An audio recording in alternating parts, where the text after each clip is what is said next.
Morning बच्चों, chapter 11 दयालु राजकुमार जो हम पढ़े थे उसका आधा आज हम पढ़ेंगे। राजकुमार सिद्धार्थ मुस्कुराते हुए बोले, प्रिय भाई, मैंने इसे बचाया, इस कारण इस पर तो मेरा अधिकार है। तुमने तो विनाश किया है। मारने वाले से बचाने वाले का अधिकार अधिक होता है, इसीलिए इस हंस पर मेरा अधिकार है।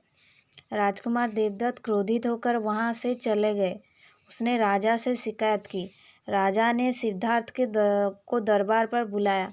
आज्ञानुसार हंस को गोद में लिए हुए सिद्धार्थ राजा के सम्मुख उपस्थित हुए। सभा में देवदत्त ने सारी घटना कह सुनाई।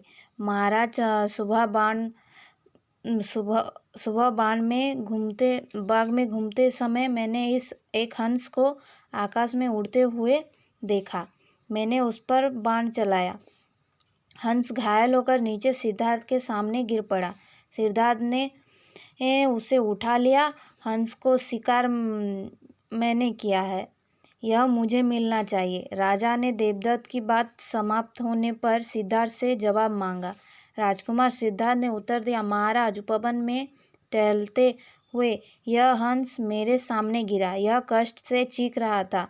मैंने इसके प्राणों की रक्षा की। मारने वाले की उपेक्षा बचाने वाले का अधिकार ज़्यादा है। अंततः यह हंस मेरा है। राजा ने हंस को नीचे रखवाया और कहा। दोनों राजकुमार हंस के सामने खड़े होकर उसे अपने पास बुलाए। यह हंस अपने स्वामी के पास चला जाएगा। एक एक करके दोनों राजकुमार ने हंस को पुकार कर अपने पास बुलाया। देवदत्त के बुलाने पर हंस अपनी जगह से टस से मस नहीं हुआ, परंतु सिद्धार्थ के एक बार पुकारने पर ही हंस उनके पास चला गया। राजा ने वह हंस सिद्धार्थ को सौंप दिया। अंततः में प्रेम की जीत हुई। सचमुच पक्षी भी प्रेम की भाषा समझते हैं। क्या हुआ बच्चों?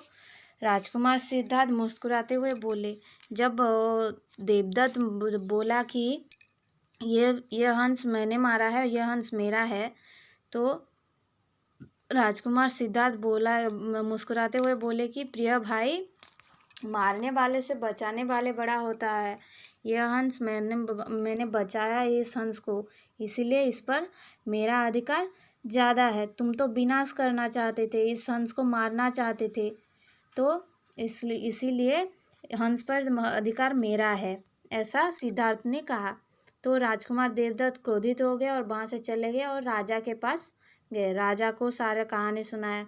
मैं बाग में घूम रहा था, मुझे एक हंस में उड़ते हुए दिखाई दिया, तो मैंने उस हंस का शिकार किया, उस पर बाण चलाया, तो वो जाकर राजकुमार सिद्धार्थ के सामने गिर पड़ा।